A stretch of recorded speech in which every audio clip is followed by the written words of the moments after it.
يوم يكون الناس كالفراش المبثوث وتكون الجبال كالعهن المنفوش فأما من ثقلت موازينه فهو في عيشة راضية وأما من خفت موازينه فأمه هاوية وما أدراك ما هي نار حامية إذا زلزلت الأرض زلزالها وأخرجت الأرض أثقالها وقال الإنسان ما لها يومئذ تحدث أخبارها চিৎকার দিয়া জবান খুল্লা আল্লাহর কিবরিয়ত বলে দিন, একসাথে বলে দিন আল্লাহু আকবার। এ ভাই, দুনিয়ায় সব কিছু নিয়ে দ্বিমত থাকলেও মরণ নিয়ে কোনো দ্বিমত নাই। আপনি একটা হিন্দু লোককে জিজ্ঞাসা করেন, ও ভাই হিন্দু ভাই তুমি মরবানি? হিন্দু ভাই বলবে মরবো না কেন, অবশ্যই মরবো। একজন খ্রিস্টানকে জিজ্ঞাসা করেন, ভাই তুমি মরবানি? খ্রিস্টান বলবে মরবো না কেন, অবশ্যই মরবো।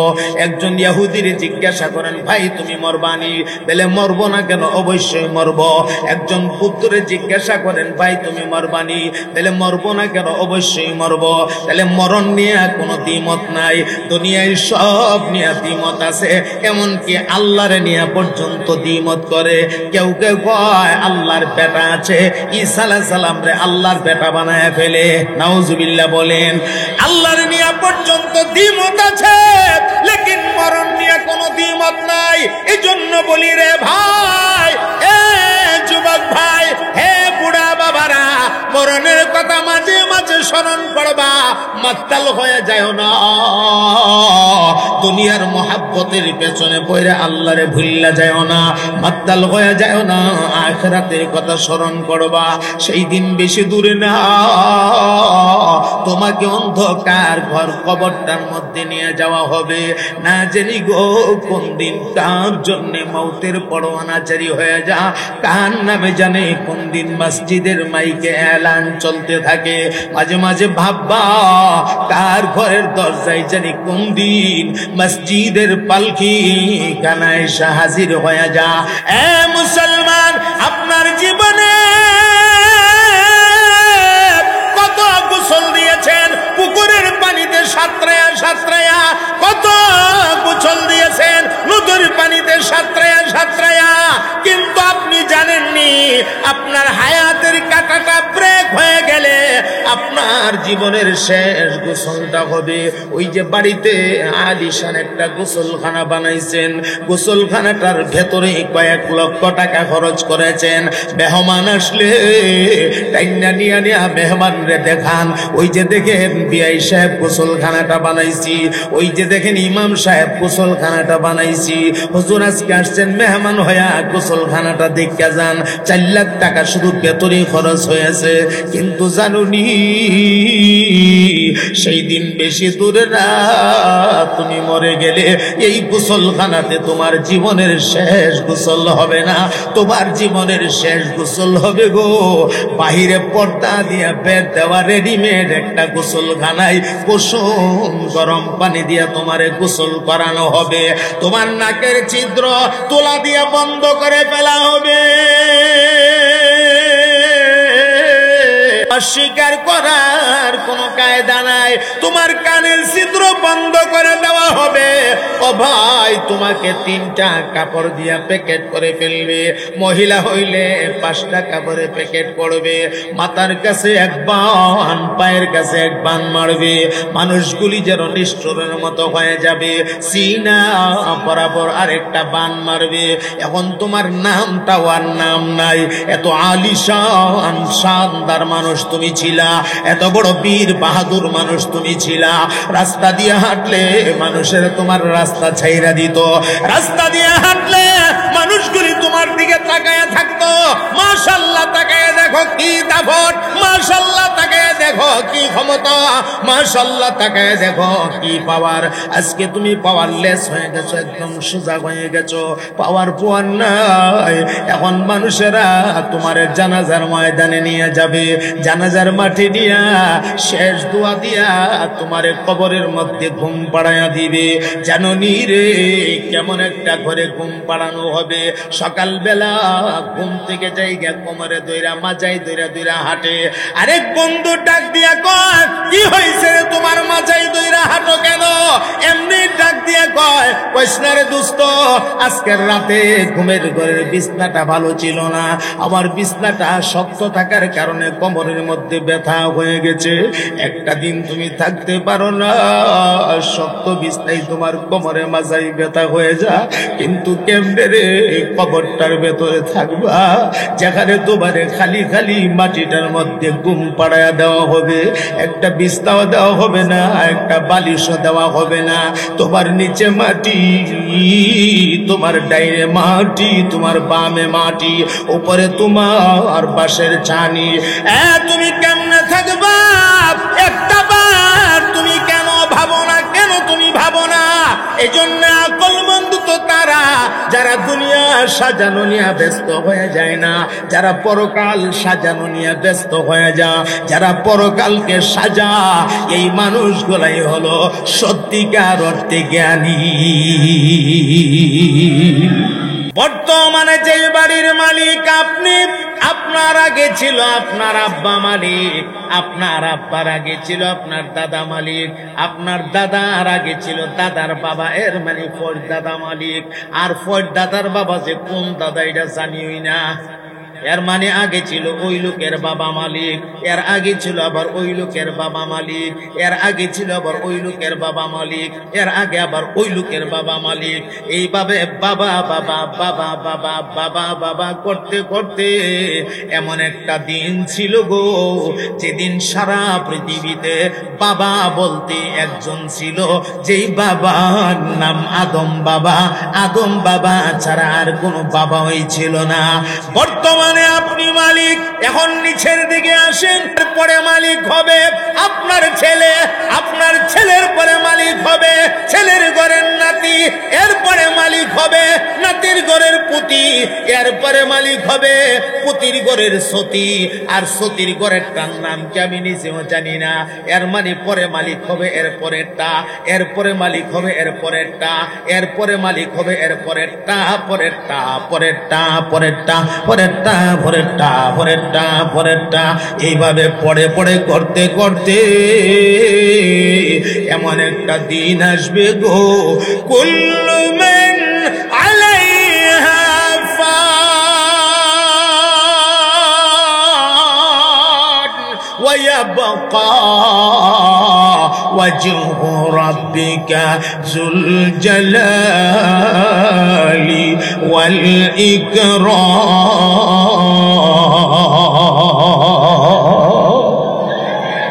এইভাবে পড়ে পড়ে করতে করতে এমন একদিন আসবে, কুল্লু মান আলাইহা ফান, পৃথিবীতে যা কিছু আছে সব ধ্বংস হয়ে যাবে। আসমান থাকবে না, চন্দ্র থাকবে না, সূর্য থাকবে না, নক্ষত্র থাকবে না, পাহাড় থাকবে না, নদী নালা থাকবে না, খাল বিল থাকবে না, মানুষ থাকবে না, জিন্নাত থাকবে না, পশুপঙ্খী থাকবে না, কিচ্ছু থাকবে না, সব ধ্বংস হয়ে যাবে। ওয়ায়াবকা ওয়াজহু রাব্বিক, শুধুমাত্র মহান আল্লাহ বাকি থাকবে, আল্লাহ ছাড়া আর কোনো কিছু বাকি থাকবে না। চিল্লায়ে বলেন ঠিক কিনা? সেই দিনটাকে বলা হয় কিয়ামত দিবস। কি দিবস? আসেনি সামনে নাই القارعة ما القارعة وما أدراك ما القارعة يوم يكون الناس كالفراش المبثوث وتكون الجبال كالعهن المنفوش فأما من ثقلت موازينه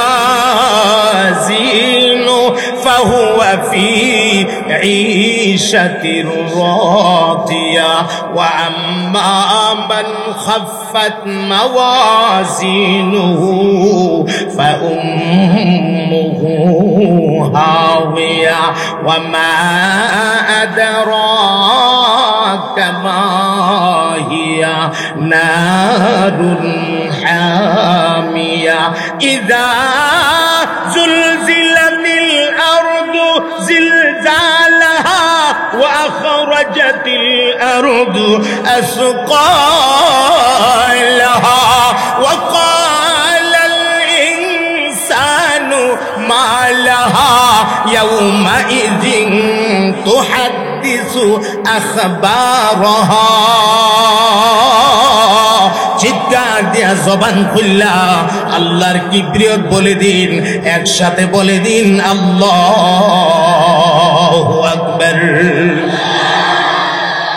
এই হলো কিয়ামত। যদি সব বলতে চাই আজকের বিষয়টা এইটা হয়ে যাবে। বিকট আওয়াজ হবে, পৃথিবীতে ভূমিকম্প শুরু হবে, জমিনের মাটি তার ভেতরের যে খনিজ সম্পদগুলো আছে সম্পদগুলিকে বের করে দিবে, জমিনে বড় বড় ফাটা মারবে। আমার ভাই, পাহাড়গুলি ধ্বনিত তুলার রুইয়ের মতো উঠতে থাকবে, উইরা সারা পাহাড়গুলি গিয়ে সাগরে পড়বে, আসমান ভাঙ্গা পড়তে থাকবে, সূর্য ভাঙ্গা পড়তে থাকবে, তারকাগুলি ভাঙ্গা ঝরঝর করে পড়তে থাকবে, কিয়ামত সংঘটিত হবে। এই কিয়ামতকে আমরা বিশ্বাস করিনি না করি না? আরো জোরে বলেন, বিশ্বাস করিনি না করি না? আমার সম্মানিত ভাইয়েরা, তো যাই হোক, যেই কথা বলছিলাম, তো তুমি আজকে মালিক আছো, একদিন মালিক থাকতা না। তোমার আগে যারা ছিল এরা মালিক নাই, আজকে তুমি মালিক, মালিক তুমি থাকতা না। কিন্তু জান্নাতের ভেতরে যেই বাড়িটা তোমাকে দেওয়া হবে, আবাদুল আবাদ, চিরকাল থাকবা, জীবনে কোনোদিন বের হতে বলা হবে না। এই জন্য দুনিয়ার হায়াতের জিন্দেগিটারে আমি কচু পাতার পানি বলি। কচু পাতার পানি, কোনো কারণে কচু পাতার মধ্যে একটু পানি আটকা পড়ছে, এই পানিটা যে কোনো সময় পয়রা যাইতে পারে, পয়রা যাইতে পারে। আমার ভাই রে, দুনিয়ার হায়াত এটা কচু পাতার পানির মতো, যে কোনো সময় তোমার হায়াতের কাঁটাটা ব্রেক হয়ে যাইতে পারে। চলতেছো চলতেছো, বড় সুন্দর চমৎকার চলতেছো, হঠাৎ তুমি ব্রেক হয়ে যাইবা। ও ভাই, এমন ঘটনা আমাদের সমাজে অভাব নাই। একসাথে রাতের বেলা বৈশা আড্ডা দিছে, চা খাইছে, সকাল বেলা ঘুম থেকে জাগার পরে শুনে আব্দুল করিম ভাই আর দুনিয়াতে নাই। তখন আফসোস করে কইরা কইরা কইরা কয়, রাতিতে একসঙ্গে চা খাইলাম, কি হইল হঠাৎ কইরা নাই। বাড়ি ঘরের মানুষের কাছে গিয়া সংবাদ লইল, কি হয়েছিল আব্দুল করিমের? ও জানি না, সকালবেলা ডাকি আর তো ঘুম থেকে জাগে না, ঘুমের মধ্যেই মরে রইছে। এই কারণে আমি বলি, এ যুবক, যৌবন বয়সটারে কাজে লাগাও। যেভাবে মনে চায় এভাবে মন করা তুমি চললো না, তোমার যৌবনটারে তুমি কাজে লাগাও। যৌবন বয়সের সেজদাটা আমার আল্লাহর কাছে বড় দামি, বড় দামি। এই সেজদা বড় দামি, আল্লাহর কুদরতি কদমে তুমি সেজদা লাগাও। তোমার হায়াতের জিন্দেগির যৌবন কালটারে কাজে লাগাও। কারণ যৌবনে আছো, এই কথা মনে মনে করো না আমি তো বুড়া হইলে মরব। তোমার হায়াত সামনে আছে কি নাই জানা নাই। কারণ কত যুবক জীবনে দেখেছি গো, ঘর থেকে বের হয় আর জিন্দা ঘরে ফিরতে পারে না। কত যুবক ঘুমের ঘরে জনমের ঘুম ঘুমায়া যা, আর তো ঘুম থেকে জাগতে পারে না। এই কারণে দুনিয়ার হায়াতের জিন্দিগিটা একেবারে একটা নগণ্য জিন্দিগি। এই জিন্দিগির আমি জিন্দিগি কয় না, মিছামিছি কাটাইলাম জিন্দেগি। পড়েন সবাই, মিছামিছি কাটাইলাম জিন্দেগি। সময় থাকতে না করিলাম বন্দেগি। সময় থাকতে না করিলাম এই দুনিয়া মুসাফির খানা। মুমিন জানো না এই দুনিয়া মুসাফির খানা। মুমিন জানো না কত মানুষ আইল গেল রহিল না। কত মানুষ আইল গেল। তুমি যদি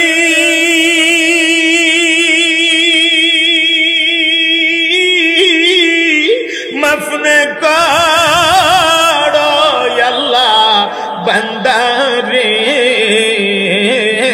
তুমি যদি মাফ না করো আল্লাহ বান্দারে,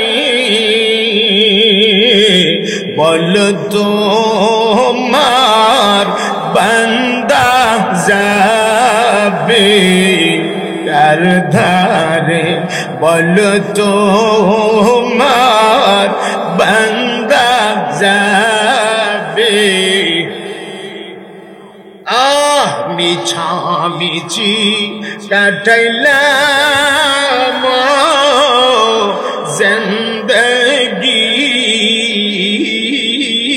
মিছামিছি কাটাইলাম জিন্দেগি। সময় থাকতে না করিলাম বন্দেগি। সময় থাকতে না করিলাম। এই জন্য যুবক ভাই, তোমরা হাতে পায়ে ধরে বলে দিয়া যায়, সময় থাকতে জিন্দিগিটারে চিনবার চেষ্টা করো। এই জিন্দিগিটা অনেক দামি একটা জিন্দিগি, যৌবন বয়সটা। এই যৌবন বয়সের ইবাদত আল্লাহর কাছে বড় পছন্দের। এই জন্য বলছিলাম ভাই, দুনিয়ার হায়াতের জিন্দিগি এটা এক নগণ্য জিন্দিগি।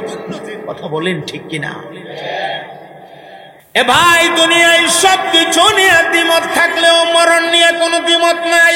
আপনি একটা হিন্দু লোককে জিজ্ঞাসা করেন, ও ভাই হিন্দু ভাই তুমি মরবানি? হিন্দু ভাই বলবে মরব না কেন, অবশ্যই মরব। একজন খ্রিস্টানকে জিজ্ঞাসা করেন, ভাই তুমি মরবানি? খ্রিস্টান বলবে মরব না কেন, অবশ্যই মরব। একজন ইহুদির জিজ্ঞাসা করেন, ভাই তুমি মরবানি? বলে মরব না কেন, অবশ্যই মরব। একজন বুদ্ধরে জিজ্ঞাসা করেন, ভাই তুমি মরবানি? বলে মরব না কেন, অবশ্যই মরব। তাহলে মরণ নিয়ে কোনো দ্বিমত নাই। দুনিয়ায় সব নিয়ে দ্বিমত আছে, এমনকি আল্লাহর নিয়ে পর্যন্ত দ্বিমত করে। কেউ কেউ কয় আল্লাহর বেটা আছে, ঈসা আলাইহিস সালাম রে আল্লাহর বেটা বানায় ফেলে। নাউজুবিল্লাহ বলেন। আল্লাহর নিয়ে পর্যন্ত দ্বিমত আছে, লেকিন মরণ নিয়ে কোনো দ্বিমত নাই। এই জন্য বলি রে ভাই, এ যুবক ভাই, হে বুড়া বাবারা, মরণের কথা মাঝে মাঝে স্মরণ করবা, মাতাল হয়ে যায় না। দুনিয়ার মহাব্বতের পেছনে পড়ে আল্লাহরে ভুল্লা যায় না, মাতাল হয়ে যায় না, আখিরাতের কথা স্মরণ করবা। সেই দিন বেশি দূরে না, তোমাকে অন্ধকার ঘর কবরটার মধ্যে নিয়ে যাওয়া হবে। না জানি গো কোন দিন কার জন্য মৌতের পরোয়ানা জারি হয়ে যা, কার নামে জানে কোন দিন মসজিদের মাইকে এলান চলতে থাকে।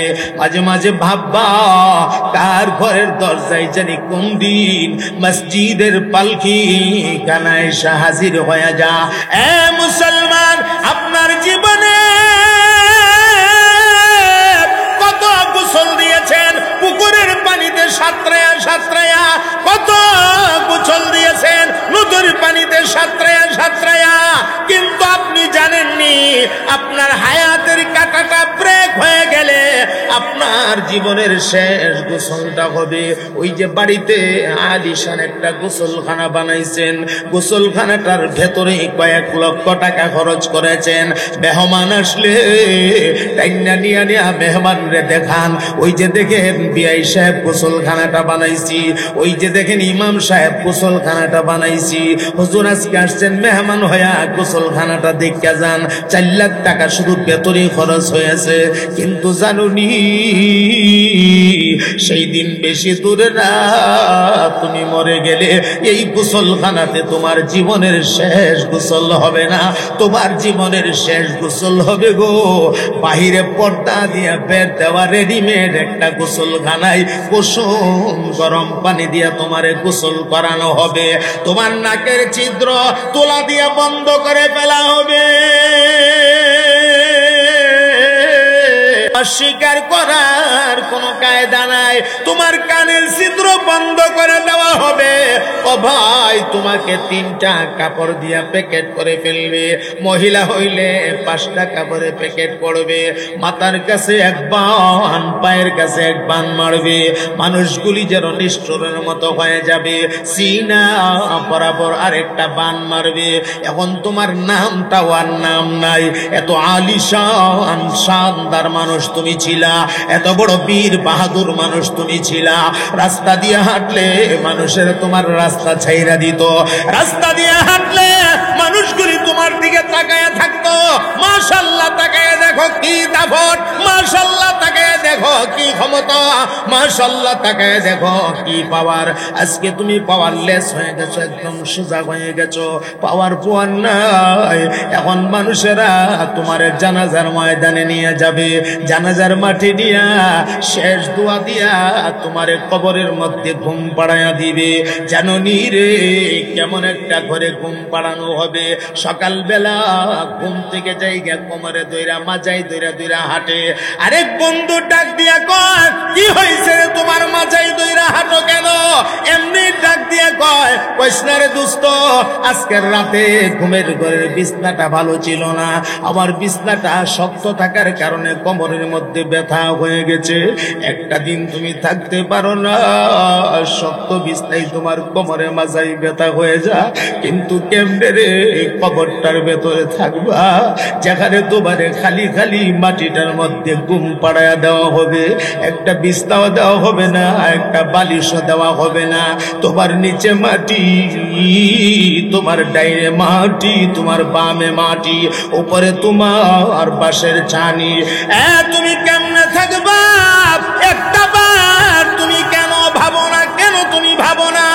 এই জন্য আকলমন্দ তো তারা যারা দুনিয়া সাজানো নিয়ে ব্যস্ত হয়ে যায় না, যারা পরকাল সাজানো নিয়ে ব্যস্ত হয়ে যায়, যারা পরকালকে সাজা, এই মানুষগুলাই হলো সত্যিকার অর্থে জ্ঞানী।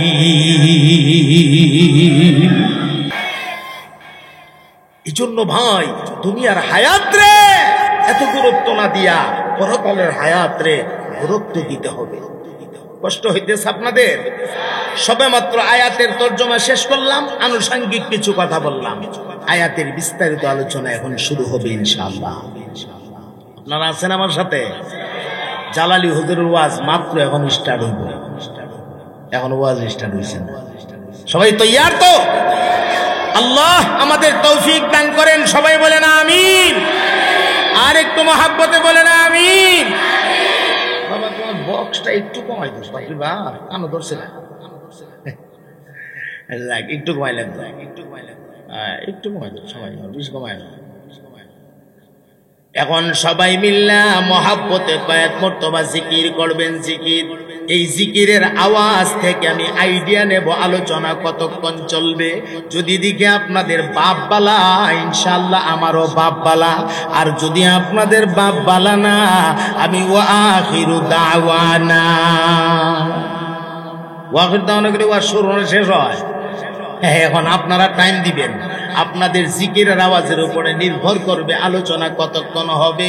শুরু হলো পরীক্ষামূলক জিকির, লা ইলাহা ইল্লাল্লাহ। মাশাআল্লাহ, মহব্বতে পড়ুন লা ইলাহা ইল্লাল্লাহ।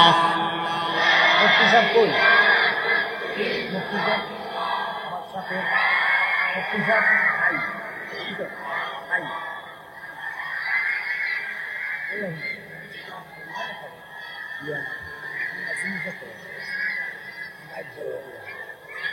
মহাব্বতের রচে পড়েন লা ইলাহা ইল্লাল্লাহ।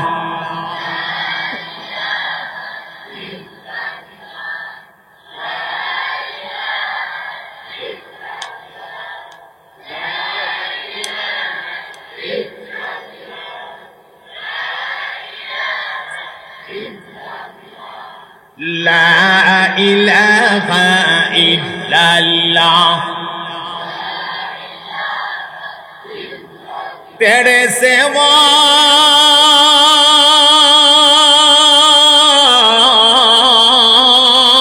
माबूद हमारे कोई नहीं है अल्लाह,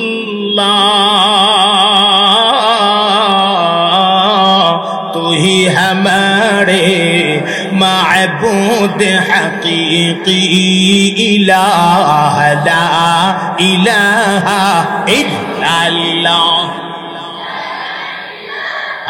माशाअल्लाह, मोहब्बते पढ़ुन ला इलाहा इल्लल्लाह, ला इलाहा।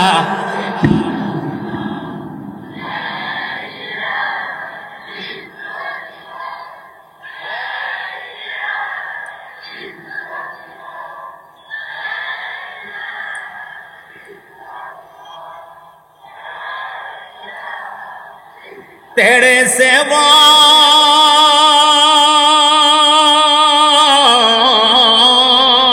माबूद हमारे कोई नहीं है अल्लाह,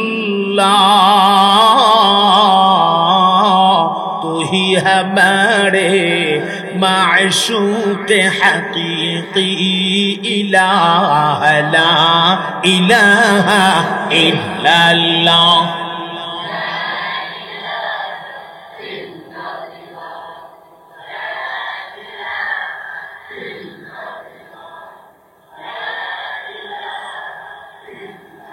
ला इलाहा इल्लल्लाह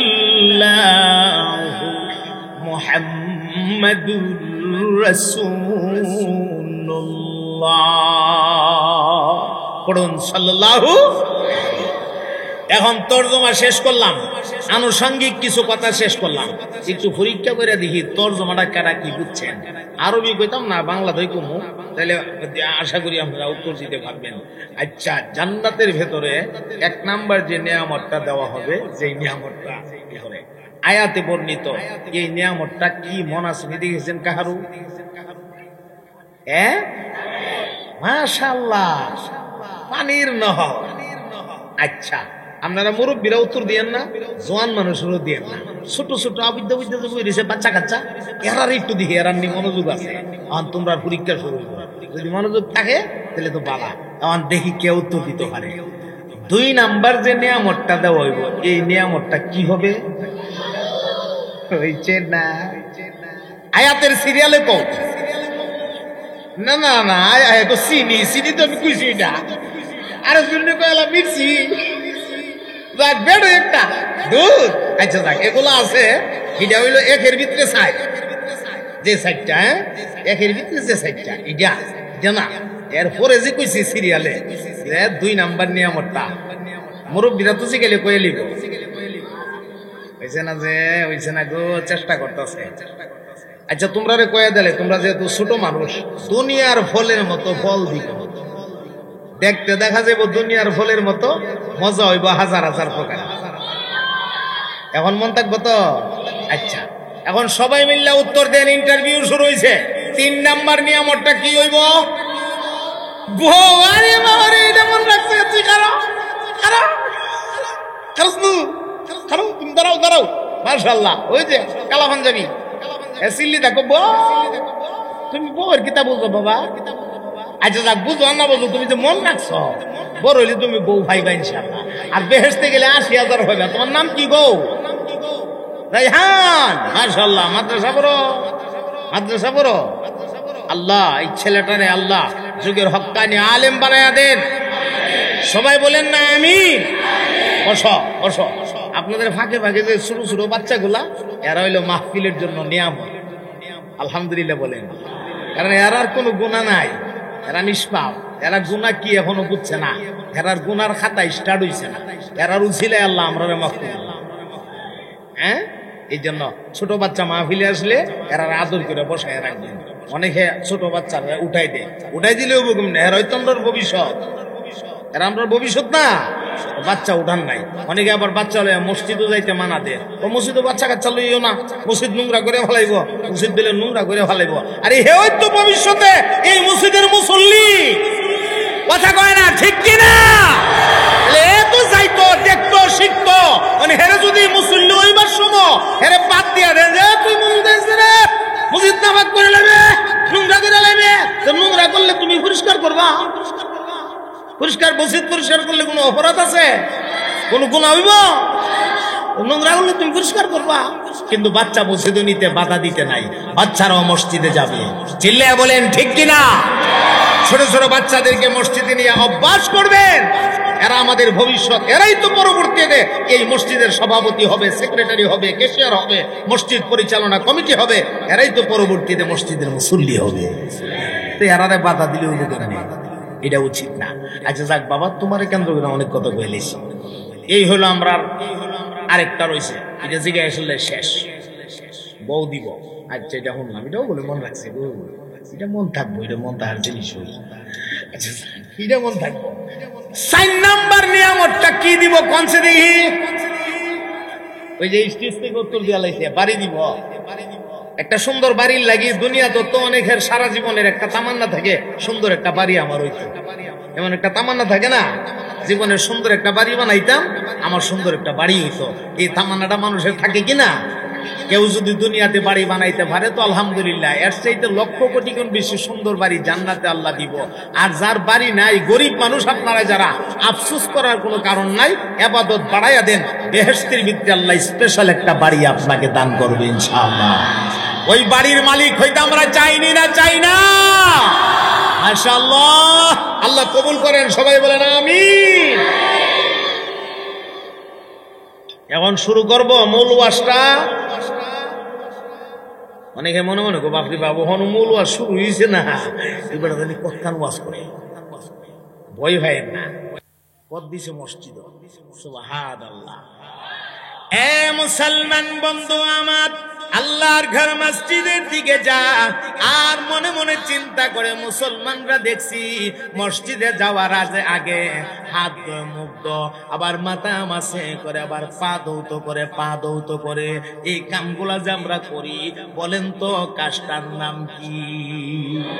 এই তো মাশাআল্লাহ ওযু। হ্যাঁ, এবার তোর অজু জানে না, অজুর মাসলা মাসাইল জানে না, মনে মনে চিন্তা করে এই কামটা না কইরা যদি যায়, আবার নিয়ে আল্লাহরে না পাই, তাও তার এক বিপদ। তাইলে এই কামটা কইরা যাওয়ার তো দরকার, কিন্তু কেমনি করুম কিছুই তো জানি না। আচ্ছা যদ্দুর দেখছি, যদ্দুর মনে আছে উদ্দুরি করি। পুকুরের পাড়ে গেছে অজু করব, অজু তো আর জানে না। এখন মুখ ধুইতে গিয়া কুদ্দুর দোনলা কইরা জানা নাই, কান কোন বেড়ায়া, গার গোর বেড়ায়া, আফরে মুখ ধুয়ে লাইছে। আচ্ছা যাক, দইতে থাকুক, দইতাছে তো, হাত দইব। আমার ভয় হাত কি উত্তর দইতাম না, এই পরিমাণ না, এই পরিমাণ না, উত্তর জানা নাই। আবার পানি লাগে কদ্দুর, তাও তো জানা নাই। তাহলে দরবারের কাম নাই। আস্তা আটটা জাতা দিয়া পানির ভিতরে ঢোকাই দিয়া ফোনা পর্যন্ত 2-3 লারা মারছে। ডরাই না, ফেরতাম না, কত দূরে যেত না, ডরাই না। আমার কাছে গজাইর আল্লাহ উজু করে মারহাবা বলেন। আমার ভাইয়ারা, এখন মাথা মাসে করবে, মাথা মাসে করতে গিয়া কতটুকু পানি লাগে, এরপর আবার কতর মাসে করণ লাগে, মাসলা মাসাইল ফতোয়া কোনো কিছু তো জানা নাই। তাহলে কেমনে কি করি? এখন দেখা গেছে টেনশন করে লাভ নাই, দরবারের কোনো কাম নাই। আস্তা মাথাটা জাতা দিয়া পানির ভিতরে ঢুকাই দিছে, ঢুকাইয়া বড় বড় 2-3 লারা মারছে পানির ভিতরে, লারা মারছে, মাথা মাসে করতেছে। মাশাআল্লাহ, তবু করতেছে, মারহাবা বলেন। এখন ফাও দইব, ফাও কুত্তর দহন লাগে জানা নাই, মনে মনে সিদ্ধান্ত নিয়েছে ফাও বলতে যদ্দুর আছে আর বাকি রাখতাম না। বেড়ার মতো পয়সা একটা লেমটি দিছে, লেমটি বুঝলি, লেমটি পয়সা একটা লেমটি দিছে, লেমটি দিয়া ফুকুরে লাইমা ডল্লা ডল্লা ফাও পুরাত পর্যন্ত দইতাছে, কোমর পর্যন্ত মরায়া মরা দইতাছে, উজু করতেছে, ঠ্যাং দইতাছে। চিন্তা করে এমেদা দই লাইলাম মাথা, এমেদা দই লাইলাম এই পর্যন্ত, এমেদা দই লাইলাম কোমর পর্যন্ত, আর রইল আর কি এই সামান্য কুদ্দুর জায়গার বাকি রেখে আলাপ কি তাকে গোসল টই দিয়ে আলাই। আল্লাহু আকবার বলেন। এমনি পানিতে চাপ দিয়া পইরা শরীর ডল্লা ডল্লা একটা গোসল দিয়া ফালাইছে। আমার ভাই গো, গোসলটা দিয়া সাইরা উপরে ওইটা নতুন কাপড়, জামা কাপড় গুলি লাগাইয়া পাক সাফ পবিত্র হইয়া আবার আল্লাহর ঘর মসজিদের দিকে রওনা হয়ে গেছে। মসজিদের ভেতরে গিয়া প্রথমে মসজিদের ডাইন দিকে গেছে, ডাইন দিকে নিয়ে আল্লাহ আছে, একটা মিট মিট করে লাইট হাতের মধ্যে টিপা টিপা আল্লাহরে বিশ্রা দেখেছে না, আল্লাহ তো এই দিকটা নাই। আবার গেছে মসজিদের বাম দিকে, কই কারণে আল্লাহ আছে দেখি, বাম দিক দিকে টিপা টিপা টিপা টিপা দেখার পর এখানে তো আল্লাহ নাই। তাহলে সামনে যে একটা জায়গা দেখা যা, আলগা জায়গা, আর সামনে দেখা যা ওই যে মেহরাবটা, ইটার ভিতরে মনে হয় আল্লাহ আছে। মেহরাবের কাছে গিয়ে বাতিটা টিপা টিপা দেখার করে এখানেও তো কোনো আল্লাহ নাই। তাহলে আল্লাহ আছে গো, এরা কোন জায়গাটায়? আটকা তাকায় দেখে মেহরাবের ভেতরে তবকে তবকে 3টা সিঁড়ি দেখা যায়, সিঁড়ি যেটা আমরা বলি মিম্বার। মিম্বার ইমাম সাহেব যে খুতবা দে মিম্বার। এখন এই মিম্বারটার মধ্যে লাভ দিয়া টিপে টিপে কই দেয় মনে আল্লাহ, আবার হাত দেয়া মরা কই দেয় আল্লাহ। 3টা সিঁড়ি, এই 3টা সিঁড়ির নাম বুঝি আল্লাহ। তাহলে আমরাটা তো কিছু ডক ডাক আছে, হেটারটার দিয়ে কোনো ডক ডাক নাই। এটা কেমনে আল্লাহ? ইটার পূজা করবার লাগে দল বান্ধা বান্ধা টুপি লাগায় লাগায় মসজিদ আয়ে। ও বুঝছি, আমরাটা এক ডক, হেরারটা আরেক ডক, বুইরা তো এক কথা হই। আমরাটা যেমন কোনো উত্তর দেয় না, এটাও ফাত্তর কোনো উত্তর দিতে পারতো না। তাইলে তো কথা এক হইল, কি হইল কই আইলাম কিছুই তো পাইলাম না। না জায়গা জায়গা, আবার চিন্তা করে যাব তো যাব, যাওয়ার আগে একটা ডাক দিয়ে যাই, দেখি কোনো উত্তর টত্তর নিয়ে পাওয়া যায়। যেই মাত্র চিন্তা করছে যাওয়ার আগে একটা ডাক দিয়া যায়, দেখি কোন উত্তর নি পাই, এমনি আসমানের দিকে এইভাবে চেহারাটা ঘুরাইয়া দিয়া আবার মাওলা পাকের কুদরতি কদমে নজরটা ছাইরা দিয়া বড় মহব্বতের সাথে ডাক দিছে, ওরে মুসলমানদের খোদা। কারণ এখনো তো নিজের খোদা হইছে না। ওরে মুসলমানদের খোদা, আসলে কি তুমি আছো নাকি তুমি নাই? সত্যি যদি তুমি থাকো গো, আমারে নৈরাশ করে দিও না, আমার ডাকে দয়া করে জবাব দাও। আমারে তুমি মাহরুম করে দিও না, আমার মেয়েটার পেটের ব্যথাটা দয়া করে তুমি ভালো করে দাও। যেই মাত্র আল্লাহর বান্দা এইভাবে কান্নাকাটি শুরু করে দিয়েছে, এমন সময় আমার আল্লাহর রহমতের সাগরের ভেতরে জজবা এসে গেছে। জজবা, আল্লাহু আকবার বলেন, আল্লাহু আকবার। আল্লাহর রহমতের সাগরে জজবা এসে গেলে আবার মাওলা পাক তখন আসমান থেকে একটা গাইবি আওয়াজে ডাক মারছে, ওরে বান্দা আর কান্দিস না, আর তুই চিল্লায় চিল্লায় আমারে ডাকতে হবে না। বান্দারে, আমার রহমতের দরজায় যদি কেউ ফিরায় সাজা, আমি মহান আল্লাহ আমার বান্দা বান্দিরে ফিরাইয়া দেয় না। তুই যখন আমার রহমতের দরজা তাইসা পড়ছস, আমি আল্লাহ তোর ফিরাইয়া দিতাম না। যারে বান্দা যা, জলদি কইরা বাড়িতে যা। বাড়িতে গিয়া দেখ রে বান্দা, একদিন দুই দিনের জন্য না, যতদিন তোর মেয়েটা দুনিয়াতে বাঁচবে, বাকি জিন্দেগীর জন্য আমি আল্লাহ তোর মেয়েটারে ভালো করে দিয়েছি। আমার ভাইয়েরা, আমার আল্লাহর কুদরতি আওয়াজ কানের ভেতরে ঢুকছে। এটা কত মধুর, কত মজা, এটা কেমনে বুঝাবো রে ভাই। আল্লাহর কুদরতি আওয়াজ কানে ঢুকছে, এখন বেচারা পাগলের মতো হয়ে গেছে। হাই রে হাই, জীবনটা কই কাটাইলাম, এত ডাক ডাকলাম, একদিন তো আমার ডাকে উত্তর দিল না। আজকে কোন মালিকের কাছে আইলাম গো। আল্লাহ কয়ার ডাক দিতে দেরি হইল, আর মালিকে উত্তর দিতে দেরি হইল না। আচ্ছা যাই বাড়িতে গিয়ে তাকায় দেখি মেয়েটার কি অবস্থা। আর ওইদিকে মেয়েটা দীর্ঘদিনের পেটের ব্যথা, মাটিতে গড়াগড়ি করতেছে, আর আফসুস করতেছে। আমার আব্বা আমার জন্য সারা জিন্দেগি শেষ করে দিল, সমস্ত দ্বন্দ্ব হলো সব শেষ করে দিল। আমার ভাই হঠাৎ করে যখন ব্যথাটা ভালো হয়ে গেছে, এখন মেয়েটা গভীর রাতে তাকায়া দেখে ব্যথা তো ভালো হয়েছে, কিন্তু আব্বা যে ঘরের ভেতরে নাই। আজকে কই যাইব কোনো কিছু ভাঙ্গিয়া কইল না, শুধু বলল আজকে নাকি নতুন আরেকজন ডাক্তারের কাছে গেছে। আজকে আমার আব্বা কোন ডাক্তারের কাছে গেল গো, যেই ডাক্তার আমার এক নজর দেখার প্রয়োজন হলো না, একটা ট্যাবলেট খাওয়ানোর প্রয়োজন হলো না,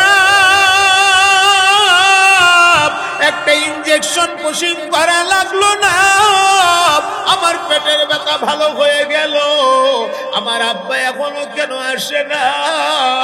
মেয়েটা কাঁদতে কাঁদতে ঘর থেকে বের হয়ে গেছে, দীর্ঘদিনের ব্যথা থেকে উঠছে, মনের মধ্যে বিরাট আনন্দ লাগতেছে।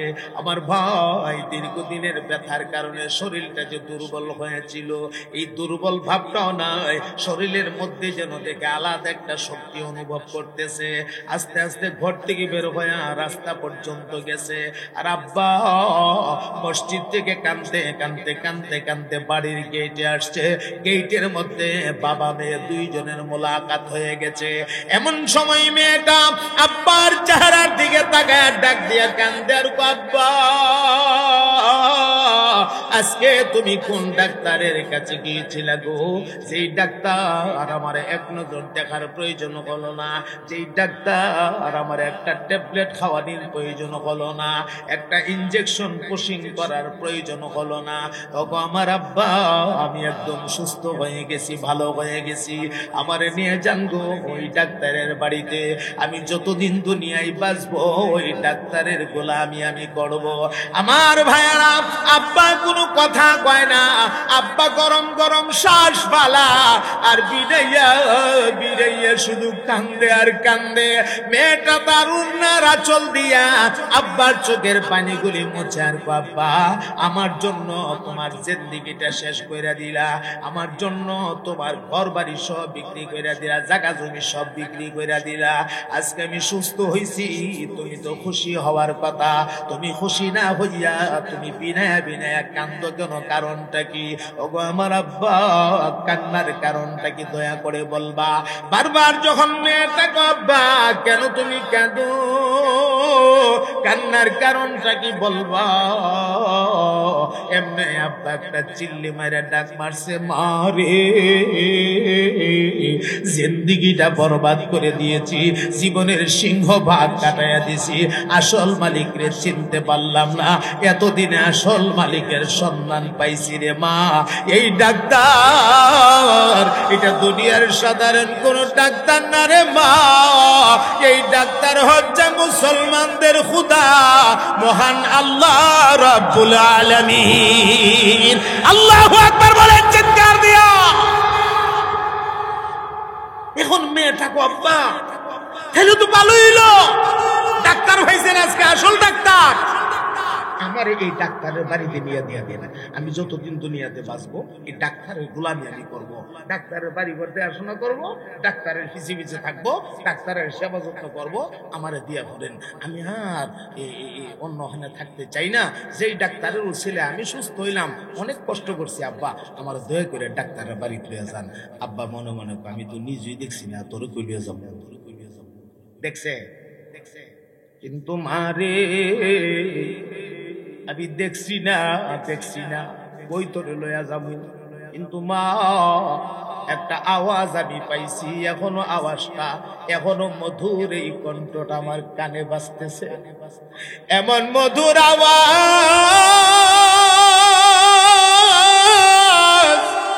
আমার জীবনে কোনোদিন আমি শুনি নাই রে মা। এটা কেমন জানি একটা আওয়াজ আমার কানে এখনো বাজতেছে, মধুর একটা আওয়াজ। তবে মা একটা আইডিয়া মাথায় আসছে। আইডিয়াটা কি?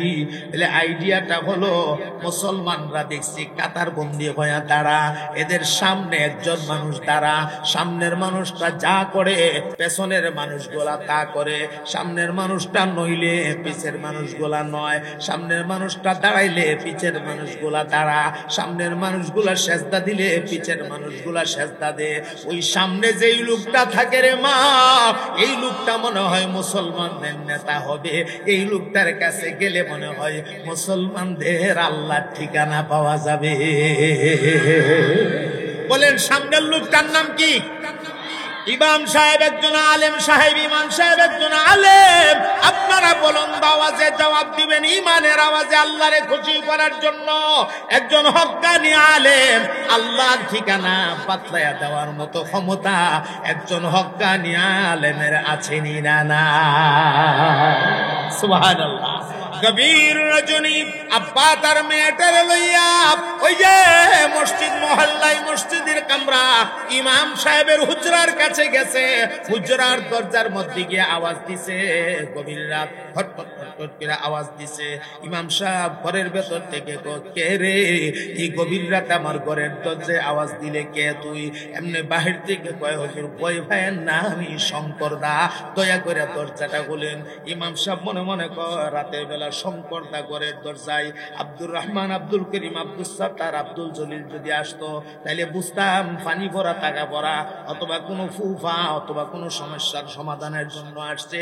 কিন্তু শঙ্কর দা এই গভীর রাতে কেন আসবে? শঙ্কর দারের দরজা খুললে দেওয়া ঠিক হবে না। ইমাম সাহেব ভেতর থেকে কয়, ওরে শঙ্কর দা এখন না, রাতের বেলা কোনো কাম নাই, কোনো কাম থাকলে সকাল বেলায় যাও যাও যাও। এমনি শঙ্কর দা বাহির থেকে কান্দার ডাক দিয়ে কয়, ওগো ইমাম সাহেব, আপনি আমারে মাহরুম বানায়া তাড়াইয়া দিলে কি হবে গো? আমার মালিক মহান আল্লাহ তোমারে নৈরাশ বানায়া দেই না। আল্লাহু আকবার। আল্লাহ তোমারে নৈরাশ করে দেই না, আপনি আমারে নৈরাশ করে দিলে কি হবে? ইমাম সাহেব মনে মনে কয়, ঘটনা কি রে? শঙ্করদার মুখ দিয়া দিয়ে আল্লাহর নাম বাহির হয়, ঘটনাটা কি? এমনি ইমাম সাহেব টান দিয়া দরজাটা খুলছে। দরজাটা খুললা দেখে দুইজন মানুষ, বাপ বেটি দুইজন। এখন দুজন ঘরের ভেতরে ঢুকিয়া ইমাম সাহেব পুরা কাহিনী শোনায়া কয়, আমারে দয়া কইরা কালিমাটা পড়াইয়া দেন। ওই যে শঙ্করদা ইমাম সাহেব রে কয়, আমারে দয়া কইরা কালিমাটা পড়াইয়া দেন, মুসলমান বানায়া নেন, আর দয়া কইরা আল্লাহর বাড়ির ঠিকানাটা আমারে দিয়া দেন।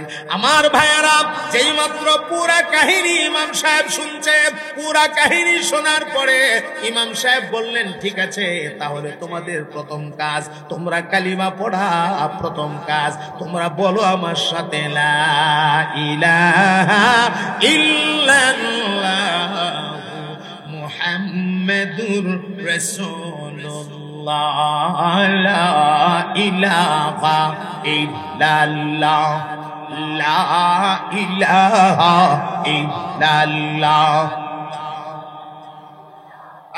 মাশাআল্লাহ।